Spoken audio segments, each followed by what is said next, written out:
Hi, I'm Richard Alcott, a design partner at Ennead Architects here in New York, and you're listening to U.S. Modernist Radio. Mama don't allow no architecture around here. Mama don't allow no architecture around here. Oh, I don't care what Mama don't allow, gonna draw mine modern anyhow. Mama don't allow no architecture around here. Welcome to U.S. Modernist Radio, where we talk and laugh with people who enjoy, own, create, dream about, preserve, love, and hate modernist architecture, the most exciting and controversial buildings in the world.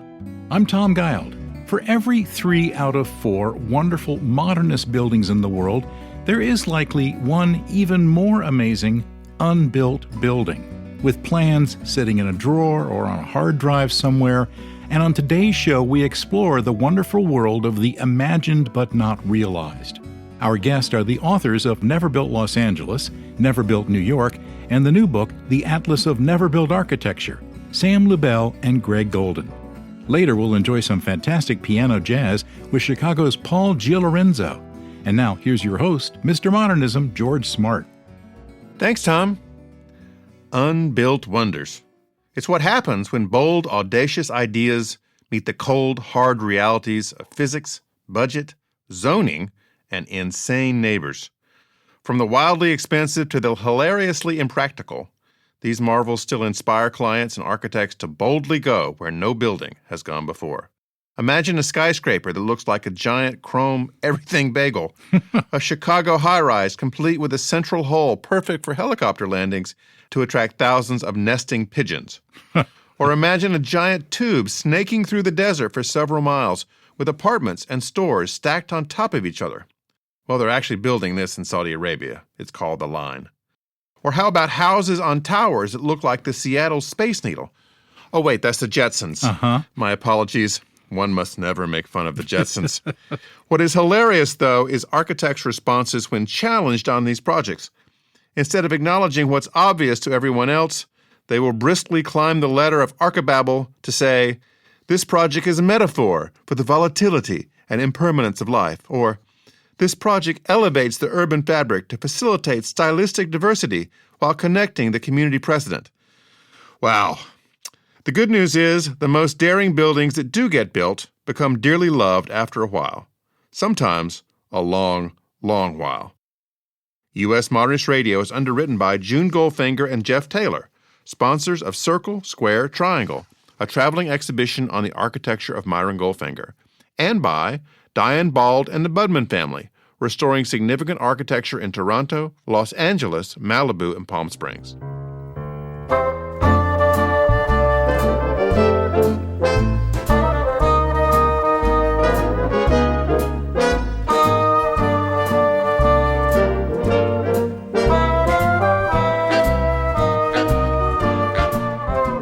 Author and journalist Sam Lubell has written for Wired, the Architect's newspaper, the New York Times, and Metropolis magazine. Longtime L.A. journalist Greg Goldin was an architecture critic for Los Angeles magazine and led the exhibition Windshield Perspective, all about car culture, at the Los Angeles Architecture and Design Museum. Together, they are authors of The Atlas of Never Built Architecture. Here's George's interview with Sam and Greg via Zoom. Greg and Sam, I just first want to thank you for your contributions with these books to public health. Thank you so much. Happy to do it. I'm not sure it's maintained our public health or our private health, but yeah, glad to. It's just public service. Well, the exercise one gets from lifting these books, that's true, is unbelievable. I mean, yes. This one here is a good 7-8 pounds, I would think. Yeah. And then I got another one in my hand. The Atlas of Never Built Architecture, that's clocking in, I think, at 9 or 10 pounds. So I think it's made out of Kevlar or something. So if I walk around with both of these, I've done my cardio and strength training for the week.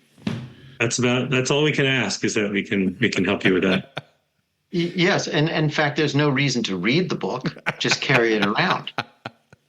I think I'll do that. That'll be advertising for you guys. Yeah, we need it. Just carry around the book. That's a great idea. Get it into the exercise world. We'll be millionaires. I have in my hands 2 of your books. I have the Atlas of Never Built Architecture right here. And then I have the very exciting concrete architecture book, which I've been going through all day today. Combined weight like 18 pounds. And let's start with the concrete architecture book, because this is one, like, as a brutalist fan, as a concrete fan, I just couldn't put this down. I mean, this was like the Da Vinci Code for me. I just could not let it go. How did this idea come about to start chronicling all the amazing concrete buildings throughout the world? Well, we give a lot of credit to our editor, Virginia McLeod, who worked with us on both of these projects from Fiden. She's not at Fiden anymore, but I also worked on a number of other books with her, and she had the idea to do this. She, like us, is a big fan, and like you, apparently a big fan of concrete. I think the book is not made of concrete, so it would have been heavier if it were. Right. That would have been pretty cool. You must admit, a concrete book. I know. Then you would have definitely, needed to really get a workout on that. But yeah, so it And a really book of concrete tablets in that case, rather than Moses style publishing. that would be good. That's the first books. But yeah, she and we wanted to really kind of flesh out the story of concrete. There's been a lot of books on brutalism and sort of fetishization to some extent of some of these amazing brutalist buildings, but really dig in to the kind of more complete picture, go back a little bit further, go forward a little bit into contemporary, and really kind of paint the whole picture of the impact of concrete and the story of concrete. And we really enjoyed it. total fun. Yeah, total fun. Did you get to visit a lot of those? Yeah, we got to look at a lot of pictures of the buildings. But yeah, I mean, when you do something that's got this reach, how are you going to visit all of them? It's super, super hard. Yeah. But yeah, you get to look at them at least on, what's the right word for it? Is it on paper? Is it on film? It's on something. Well, Greg knows he's always making fun of me because I've traveled to see a lot of stuff. And a lot of these I had seen in the past, which is great, which helps, of course, too. But yeah, as Greg said, there's no way you can do over 300 or so of your favorite around the world buildings and visit them all. But the ones that I have seen, certainly there's just the idea that in this age of digital, that we're all kind of half in the real world and half in the digital world, that there is a sort of respect for the kind of weightiness and the kind of mass of concrete architecture now. And, a lot of these buildings, the way you really do want to experience them is to be within them and to walk through them and to feel them. I think we forget in the digital world that architecture is about not just seeing things, but it's more even about feeling what's around you. Your body feels buildings around you. Absolutely. And all your senses do. I think Sam just enunciated our mantra. If we could, we'd go see every one of these buildings and we would be inside of them.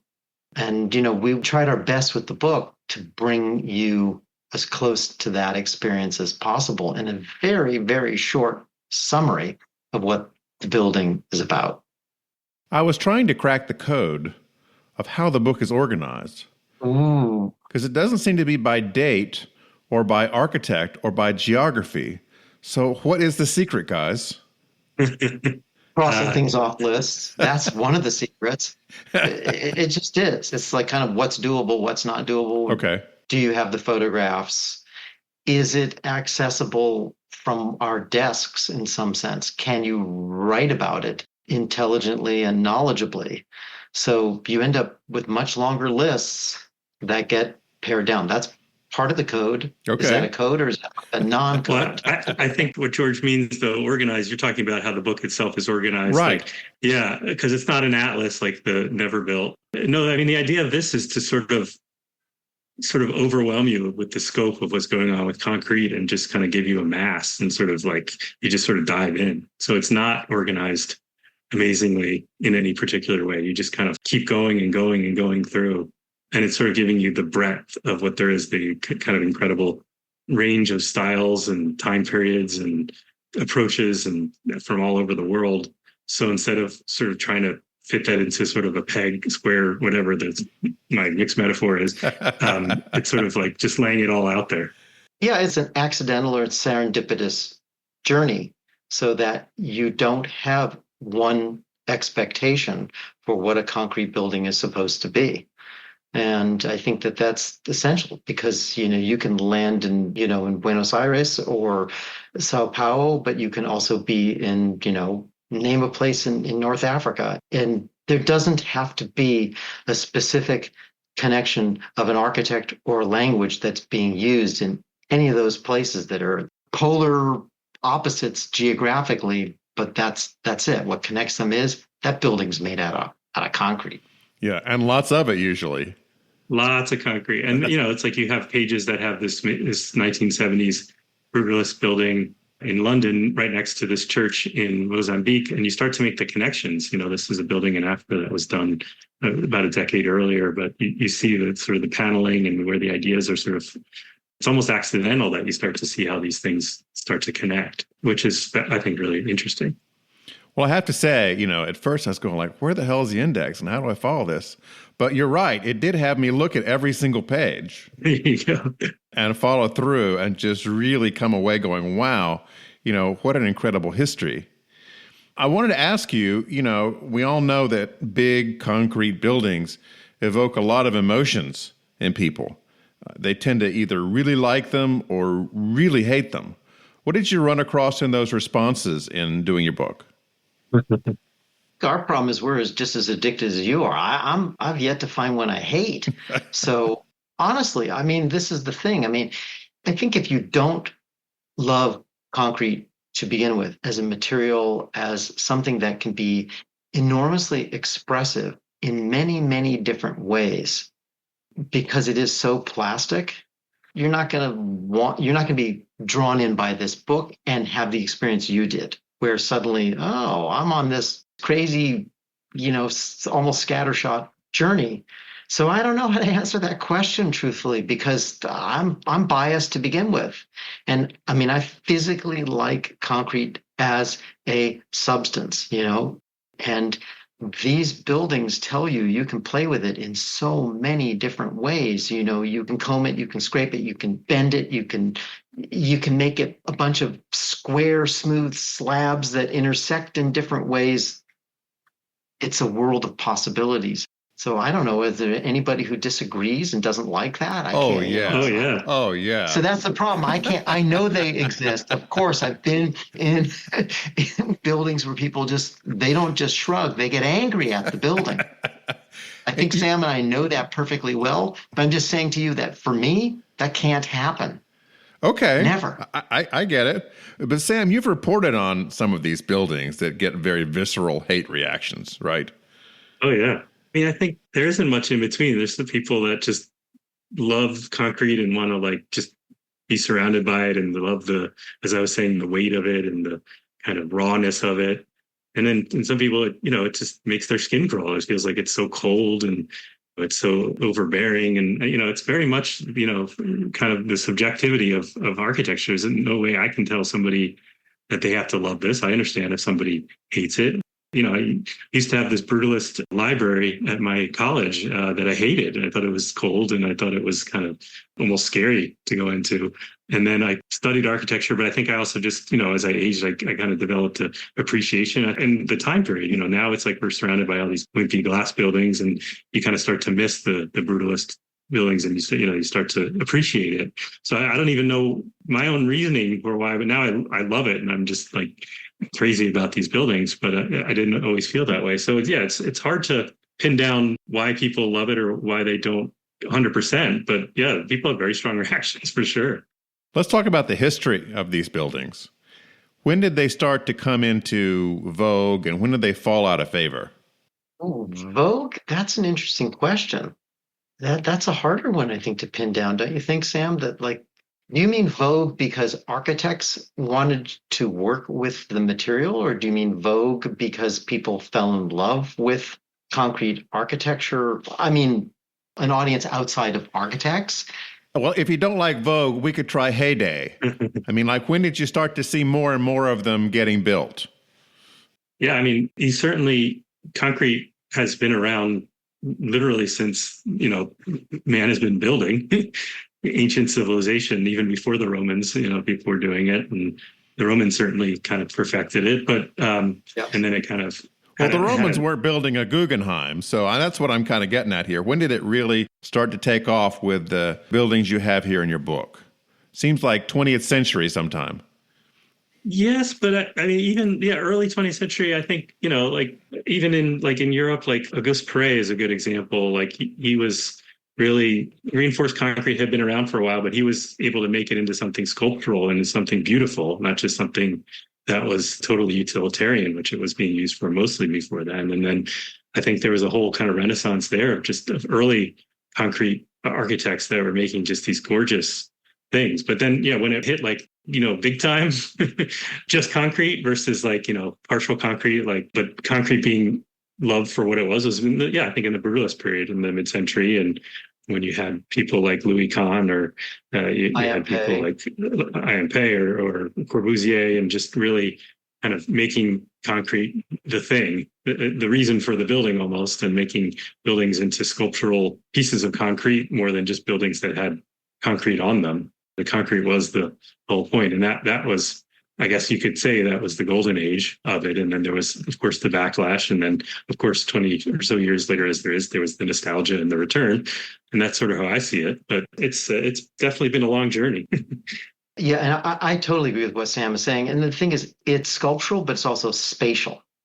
And concrete can do things spatially that I don't think happen without it. And again, that's essentially a post-war product. But I think that its heyday, to use your term here, George, it's not all that long a period of time. I mean, we're talking about 15 years maybe of really strong, maybe a little longer, because there is an asterisk here, because it continues in places we don't expect to see it. In behind what we used to call the Iron Curtain, the Eastern Bloc countries, they continue on with building with concrete well into the 1970s, and that gets exported to Africa, to some places in Asia. So maybe the heyday is longer then. Maybe it's 25 years of this. I'm not really sure. But it isn't just sculptural, it's also spatial. It's creating a feeling inside of the building that is expressed purely through the use of concrete. The building itself is one and the same with its spatial condition. You mentioned Eastern Europe, and in the book there are lots of examples of Eastern European concrete buildings, which are really spectacular in shape and size and scale. What are some of those that you came across are particularly notable that people might not get a chance to go to? Sam's better at this than I am. Yeah, the Eastern Bloc, certainly they were all in on concrete, and certainly not just for the way it looked, but also because it was kind of representative of kind of a mindset that didn't want to have any sort of glorification of bourgeois values and sort of stripping everything from the surface to the essentials, for sure. But then over the years, the essentials became more and more ornate, just to sort of glorify the state, as it were, as this powerhouse. So you have stuff all over the Eastern Bloc. Some of the best stuff is certainly, obviously, in Russia, but also in the former Yugoslavia, which had some of the very best work. It's just endless. It's hard to pick out any one thing. I mean, there's the one I recall is the sanitarium. It's kind of got a round shape, and that's the Druzhba Sanatorium. How do you spell it? Druzhba, Druzhba. There it is. Sanatorium, and it's in Karpaty, Ukraine, and hopefully it's still standing. I don't know actually, and now that we see where it is. But yeah, just you can see it cantilevering off of a cliffside there, and it's got this incredible circular profile, and then the kind of angled rooms coming out of the side. You couldn't do that in anything but concrete. Just the way that it's hovering, the way that it's standing up, the way that it's shaped. There's just no way, obviously, you could do it in anything else. That building itself is a poster child for the kind of bravura of the Soviet era concrete work. And in its way, it's a mystery, because it isn't just as Sam says, oh, you couldn't do this in any other material than concrete. You have to ask, how in the world did this get done anyway?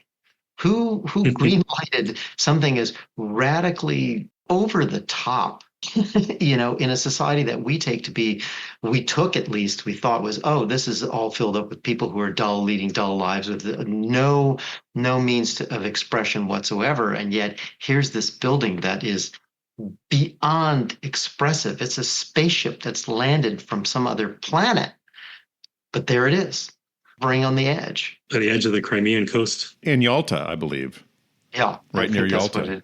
I know a lot of the people that dislike concrete architecture will use Soviet-era buildings as a reason not to have them in America, which is really kind of a false thing because we had them for years and years before the Soviets really picked them up and went crazy. Do you find any other myths about how people observe or appreciate or don't appreciate concrete architecture? They're not willing to enter the buildings themselves and to experience the space. You could go into where did we go together at Yale, Sam? That's the Louis Kahn Museum. Yeah, there's two right across from each other, but there's the Yale Art Gallery and then there's the British Art Gallery. I think we were in the Yale Art Gallery. The Yale Art Museum. And all you have to do is enter the space to begin to feel how much subtle warmth can emerge in something that's made of a material that's described as cold.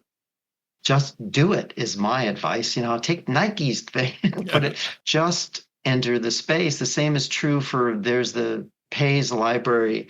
Well, there's two examples that come to mind of Pei's work that I think Sam and I both really, really like. There's his library that's in Columbus, Indiana.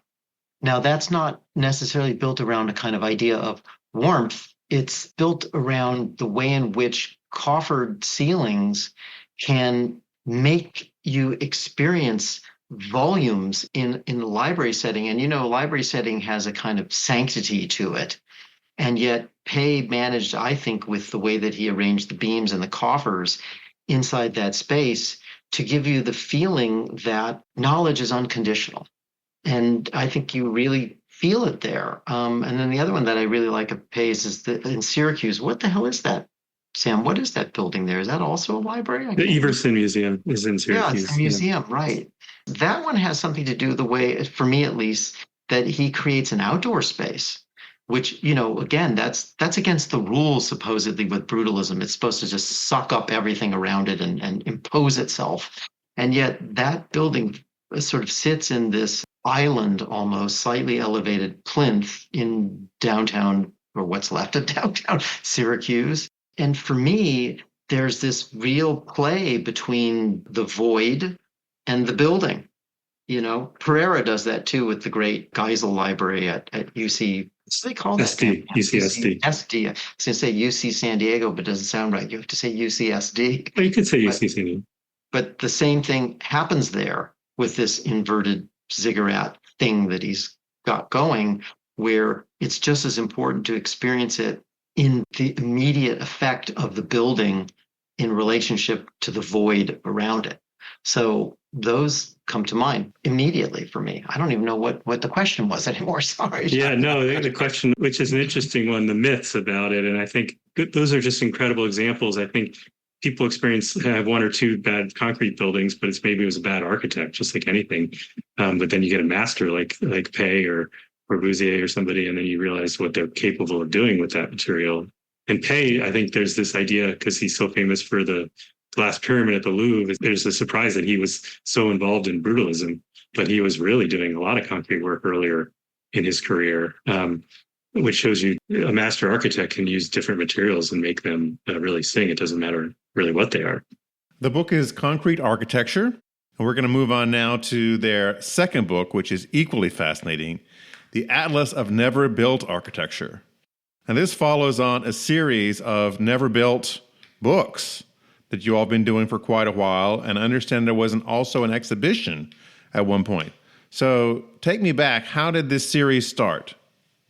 The way it happened was the Getty Museum came to the Architecture and Design Museum in Los Angeles, and they asked if they had any interest in doing a show around there were 4 models, I think, Sam, that the Getty had of unbuilt projects. I think they were all houses. And I know Sam and Tibby Dunbar, who then was the head of the A+D, went out to the far reaches of, I don't know, Sunland or somewhere, way out in North Valley of LA to look at these models. And from that, the kernel of the idea emerged that it might be interesting to look at unbuilt architecture in LA.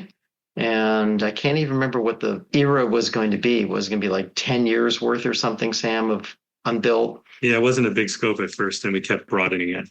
Yes, and Sam being encyclopedic, and then me being encyclopedic, we loving to just look for that needle in a haystack. We just sort of went at it, hammer and tong, and before you knew it, the scope of our investigation of Los Angeles unbuilt projects was, the entire 20th century and then some, moving forward into the 21st century. That's where it all began. So we had a book and an exhibition, Never Built Los Angeles, that was 2013, I think. Is that right? 2013. So, and then we had a book and exhibition, Never Built New York. The exhibition was at the Queens Museum, and we got to use the Never Built into the panorama of the city of New York, which was a lot of fun. Now, I've got a question about that. So if you visit the Queens Museum, which is on the Old World's Fair grounds in New York, they have a huge model of New York. Gigantic. It's an enormous room. That's it. And I saw photos online of when you were doing your exhibition. They put these little, was it like plexiglass, plastic pieces onto the panorama to show where these never built buildings would have been built. But my big question is, how do they put them on there? I mean, don't they step on other buildings when they're going into the middle to do it? It was like a surgical operation. You had to wear like, oh yeah, they had to wear little footies, these little footy things, booties. Yeah. You had to do that. And then there were all of these wonderful students at Columbia in the architecture school there who first they had to do I don't even know what programs they used to make 3D drawings of the never built projects. And then they all got 3D printed using, it's not plexiglass, it's an acrylic translucent plastic. And then everything had to be wired up with lights, with LEDs. And that all had to be hidden around on that ginormous model. And then everything got placed. And Sam, I don't think I never got to walk on the model. I think maybe I got to. It was so fun. You feel like I wasn't in town King for Kong. that. Yeah, well, you get there, and then there's students all over the model. You're like, oh my God, if one of these students, if they're klutz like me, they're going to take out half of Manhattan. Yeah. Exactly. Yes. They're going to take out, but they were very careful, stepping very carefully around all these things, and they were managing to put them over and under and just, What do they do? Do they like walk down 6th Avenue? I mean, how do you get a foot on top of a set of models without crushing something? You reached across. Yeah, no, there was enough space. I guess it's helpful that Manhattan is narrow enough that you can sort of just lean over it and put things on in certain places. And I think they were kind of hanging out in the Hudson River. Yeah, that would do it. And East River. Yeah. Yep. And then, stuff in Queens, you just also do it from the river. And then it's a very surgical process. It was a lot of fun to watch. And as Greg will attest, I'm a klutz, so it's kind of a miracle that I didn't destroy half of New York.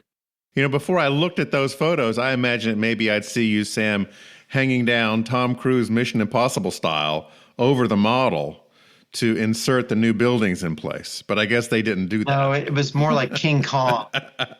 That was more like King Kong just reaching out and doing things. And if I remember this correctly, I don't think I'm making this up. The lighting didn't work until like the night before or that morning when the show opened. They didn't have all the wires connected up to turn those things on. It was a close call. I didn't know that. Yeah, it was not easy. Oh, and Sam and I, we were there practically the whole night before, finalizing getting all the stuff up onto the walls, too. Doing an exhibition is a tightrope walk. This book now is an extension of Never Built LA and New York to cover the whole world. And then some. Yeah. And it's indexed here by country. So you can go into a country or a continent and find all the different buildings, some very small scale and some quite large. How did you go about finding these? Because I would imagine you would have to go into the architects' archives or their offices to find some. Well, Yeah, Sam's the genius of this. He found, I would say, what, 75 to 80% of all the projects that we looked at. And what was the original roster? Like 3,000, Sam? oh, it was more like at least 5,000, I think. Yeah, some endless number. We had to cut it down to 350. Yeah, it was torture. Sam is really gifted at wending his way somehow into every online archive and finding things, like through newspapers.com and, stuff that's written in Kazakhstan. I don't even know what language is this in, but Sam really worked tirelessly to create this master list of thousands of possibilities. And then we went, how long did we spend, Sam? Probably a year just narrowing that list down, maybe more. Just trying to figure out, can we find drawings for these things? Because, most of it is like whispers on the wind. There was something in 1926 that was going to be in, pick your country, Iran. Now go find it. Yeah. It's an impossible process of just hints at things. And then after you get past the point where it's just a hint and maybe it really was a real idea, then we had to begin to say, okay, would drawings exist of this? Where are those drawings? Where is that architect's archive? Who the hell is that architect? Don't even know that. Yeah, sure. And then we constantly faced the hurdle of, yeah, okay, we know there must be many, many projects. Let's say you pick an African country during the post-colonial period in the Congo. Stuff was happening. How do you find it? Because since the time that Africa began to decolonize, most of the countries in Africa changed governments a half a dozen times. And with each change in government, not only do you know that there's new ideas with the incoming regime, but they trashed all the ideas of the outgoing regime. Of course. I mean, this is the sort of thing. So it becomes, for us, we had to begin to understand how to navigate what is essentially a political process everywhere around the world. The less stability there is, the more proposals they are, the harder they are to find. Yeah, and at certain points you bump up against that. At the end of the day, we tried to find as much as we could from places that didn't have the resources, but it was hard. And we don't have as much from a lot of places that don't have the resources. And it shows you that, there's a huge divide, and nowadays digital divide between countries, and the histories get preserved in places that have the funds to do it and the resources and the organization to do it. It's frustrating, but it's a reality. But we tried to even that out. We couldn't, at the end of the day, do it as well as we would like, though. But it's a battle. And we did it during COVID, when a lot of archives, like you knew that, for example, someone like Jeffrey Bawa, globally significant architect, where's the stuff? Well, there is an archive, but they weren't speaking to anyone for what? Like I contacted them for 2.5 years, hoping that we would get something of his. I mean, in the end, we did, but it literally was like, what is the metaphor for this? It's not a pick and a hammer. It was something, I don't know, to reach across both time, a global pandemic, and, as Sam says, into parts of the world that do not have the resources to digitize. When a building of importance is demolished, everyone weeps and says it's a tragedy. I was wondering, Sam, in your encyclopedic hunt for all these things, did you find a building that you thought it was a tragedy that it wasn't built? Oh, yeah. There's a lot. I mean, there's also a lot that you're really happy that they didn't build them too. It's always the conflict. But I know that you focus especially on modernism, and some of the great modernist architects of the world were going to do some things that really would have, I think, changed the way architecture was understood. And there's these projects, these like kind of super projects. For instance, in Miami, there was going to be this expo called Interama, which was kind of making Miami the center, the gateway to all of Central and South America, and sort of celebrating that role, and going to be like an incredible gathering of the best architects in the world. So Louis Kahn was part of that. Breuer was part of it. Paul Rudolph, Kamasaki, Edward Durrell Stone, Harry Weiss, everybody was part of that. And they all had their drawings really far advanced. And it's something that really would have changed, I think, Miami. A lot of these things would have still been around, but also changed the idea of modernism. There's not that many opportunities to showcase this kind of architecture on a grand stage. And when you get that kind of talent together, it changes people's minds about what this stuff is. And it's sort of, they're sort of in a language of a different type of modernism, working in almost sort of, as they say, kind of a tropical modernism. So kind of a whole new approach for architects that hadn't worked in that way, sort of showing how malleable and adjustable these architects can be to do different types of architecture. So yeah, that's a good example, I think. And there's also a project called the Home Research Foundation, which is in Grand Rapids, Michigan. And they had Paul Rudolph again, George Nelson, Elliot Noyes, Bucky Fuller, Ralph Rapson, all doing kind of a World's Fair for houses, kind of coming up with really experimental modern houses. And, the house market now is still dominated really by traditional houses. But what if something like that had gone up and people had seen the possibility of all these other different types of houses by some of the best architects in the world? And so that's what I usually miss, is things that would have changed things that dramatically, that, maybe had that kind of an impact. Or Shandegar, an architect who, I imagine, because he was in North Carolina, was Matthew Nowicki. Yeah, he was going to do Shandegar. He was an incredible Polish architect who was then working at, I believe, at NC State. And he was hired to do Shandegar. And his designs are just incredible. And I'm not saying Corbusier is a slouch, but I think Nowicki was equally talented, but he's forgotten to history. That's the T-shirt you should sell for the book. It just says, Corbusier is a slouch. There you go. Read our book. That'll get some attention. But he was just this incredible talent that would have launched with that. And who knows what he would have been able to do. And that kind of thing goes on forever. I always miss not just the big projects, but these talents that are sort of forgotten to time that would have been household names if their projects had been built. He's certainly one of them, but that list goes on forever and ever. There's so many of these great architects that just never quite made it to popular consciousness, and their projects never really had the impact that they could have if these really important projects had gone ahead. A lot of these buildings were not just projects that weren't built. They were full-scale neighborhoods or cities. You had in your book Gropius's plan for reinventing Boston, which was very radical. You have Paul Rudolph's ideas for changing New York. Do you think these architects really think that somebody was going to come along and actually implement these things? Because it would take so much money to do. It's a good question. It really is a good question. And the one that I always look at is John Johansson's, the Leapfrog City, which is, how could you describe that? It's sort of the erector set version of building a whole other layer to a city above the street level. And I don't think Johansson could not have been delusional enough to believe that you're going to essentially build an elevated form of New York 1.5 or 2 stories above the current street grid. But they do become arguments for ways of rethinking a city. And they're not just imaginary landscapes.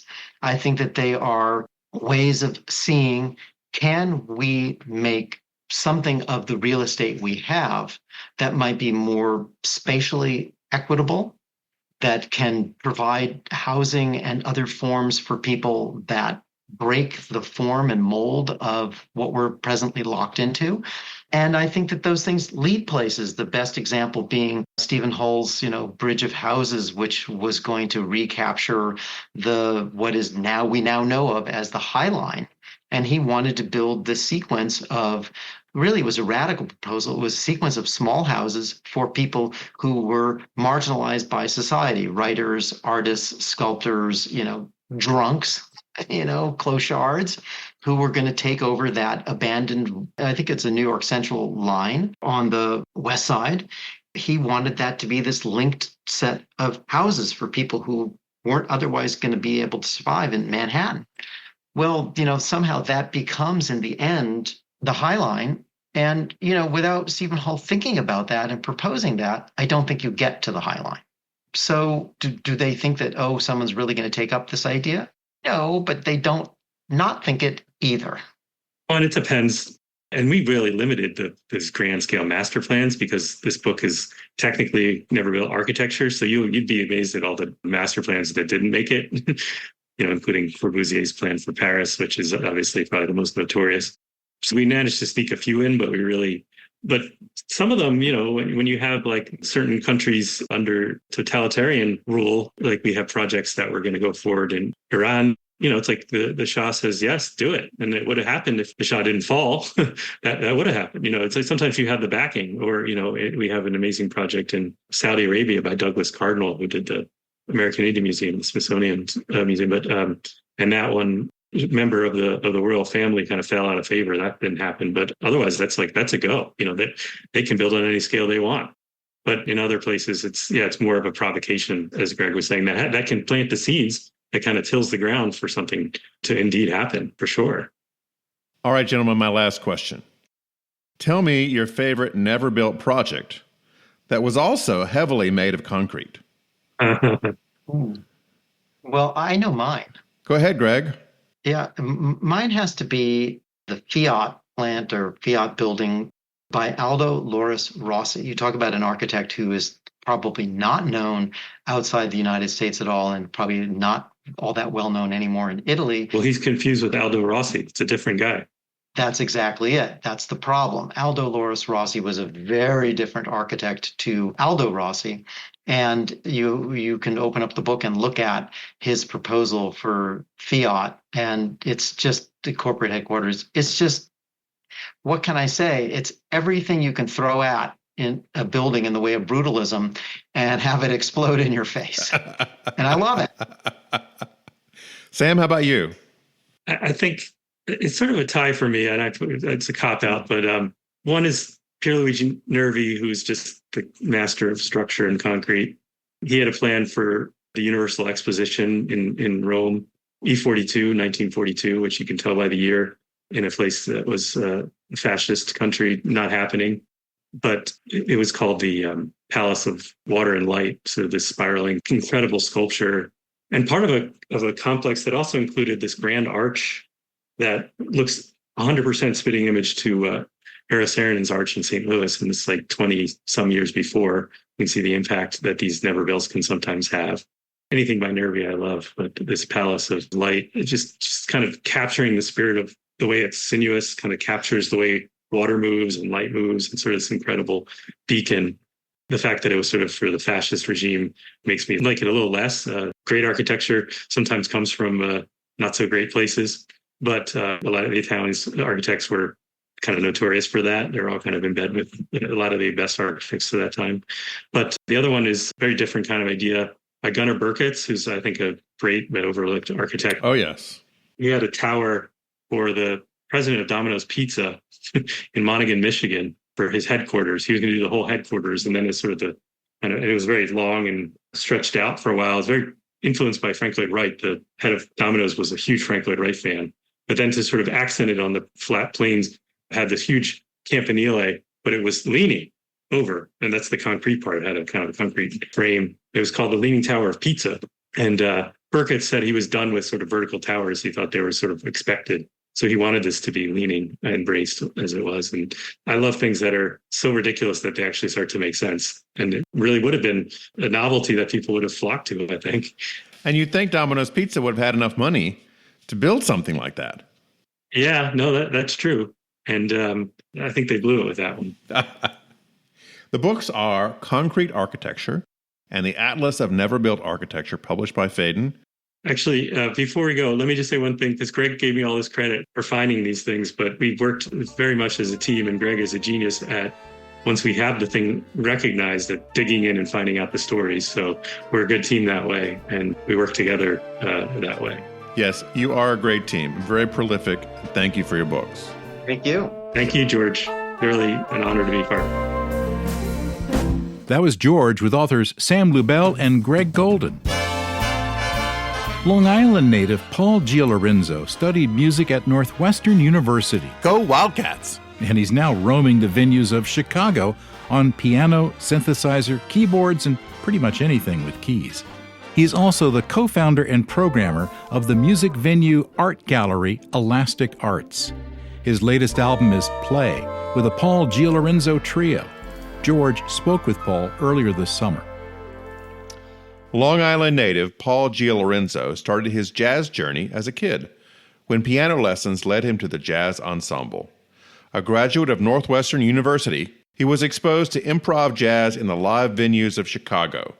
A few decades later, he is a Chicago improviser, composer, producer, and sound designer who uses a variety of instruments and electronics to create music praised for its inside-out nature and unique balance of structure and freedom. He has recorded with many people around the world on several different labels and is the artistic director of Homeroom and co-founder of Elastic Arts. His latest album is Play with the Paul Giallorenzo Trio. Welcome, Paul. Hi, George. Thanks for having me. You have brought a fresh approach to jazz through the use of electronics and technology. So what is your formula for all that? How do you take some of these traditional kinds of beats and turn them into your own style? I'm not sure it's a formula, but I guess over time it sort of has become a pattern of activity and my personality and my history. But I would say part of it starts from not having the most rigorous formal training in my upbringing. I would say I'm largely self-taught. Even though I did study jazz at school, I took lessons, I took classes, but I was never really a conservatory pianist, like concert pianist who was training for that. That's part of where I'm coming from. But also, there used to be a really sorry state of pianos that were in many venues. And either they weren't there or they were in really bad shape, out of tune, just did not sound good. So I sort of had to get into electronics and keyboards from the very beginning. And that moved me in the direction of electronics and sort of more pure sound and less tempered keyboard activities in a lot of ways. Because I guess electric keyboards don't change tone, do they? Like a regular piano does. Well, some do. And some do? Yeah. And I was sort of against electric keyboards that imitated a piano sound. And I kind of just went in another direction and had synthesizers and just pure sound devices is kind of the best way to put it. And that converged with my interest in experimental and free jazz that I was learning about in college around that time, which is sort of a movement away from notes and traditional melody and harmony. So moving into pure sound and more gestural and impressionistic sounds became enjoyable and almost necessary for me to get into as an alternative to acoustic pianos that sound great and are in tune. Yeah, I think that had a big influence, sort of the instrument, and then my idiosyncratic education and upbringing with music. Tell me about this first song, Bindara Bundara. Bindara Bundara. Ah, okay. Sorry. Yeah, that's okay. It's a kind of a made up word. The title is inspired from my son. He's 8 years old. We spent a lot of summers in Brazil recently. My wife is from there. And that's sort of like his Portuguese Brazilian slang for, I'm not even sure what it means, but it's kind of like somewhere between a little bit of this, a little bit of that, and bang, there it is. That's kind of my interpretation. But musically, I guess you could say it's a good mixture of me using historical and traditional elements of jazz, swing, melody, form, and rhythm, but also kind of mixing it up a little bit. There's sort of a break in the middle that deviates from what you might consider a classic jazz form. And I think it kind of takes the listener a little bit by surprise. Here's Paul with, say it for me, Paul. Bindara Bundara.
Paul, that was great. I really love that song. Thank you.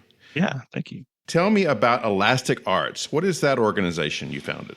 So in college, me and several colleagues, friends, buddies, musicians, we informally got together and started a practice space, rehearsal space, hangout space in a loft in downtown Chicago, kind of near Chinatown. And it sort of organically became a spot for people to play at, to hang out at. And then eventually we became a nonprofit, and it became a venue, and a proper venue. And we had a lot of experimental music, jazz, but also poetry, film, video, puppetry, performance art, dance. And it very organically grew into a pretty solid institution. And I sort of learned on the job how to write grants and do budgets and all that. And I kind of just figured it out. We had a pretty good group of folks involved in the beginning, and it just kind of grew from there. I ran that organization until about 7 years ago, and then we hired a full-time professional director for the first time, and that was great. And it was also a huge change, but it was for the best, and it gave me a lot of freedom to do other stuff and focus more on my own music. But it's become a very important experimental, non-commercial venue that has a lot of international musicians. It's a pretty special place, and I'm really happy that it's thriving, and there's a lot of really good community around it. Do people who are in other countries hear about it and want to come play there when they're in town? Yeah, for sure. It's sort of a niche market community, but it is an international one, and it kind of moves between free jazz, experimental jazz, and then the analog of that in other art forms, video, performance, but mostly jazz and experimental music, electronic music. It's a small percentage of the global population, but it's pretty widely distributed, I would say. And a lot of people from all over that come and know about it and come see shows and come and play. Well, as someone once told me, if you can get 50 people to show up to anything, you're a success. Yeah. So there you go. Here's Paul with Smooth Sails.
Paul, I met you when you were playing at a talk that I gave for the Cliff Dwellers, which is a social arts organization in Chicago. How many gigs do you do for groups as opposed to public performances?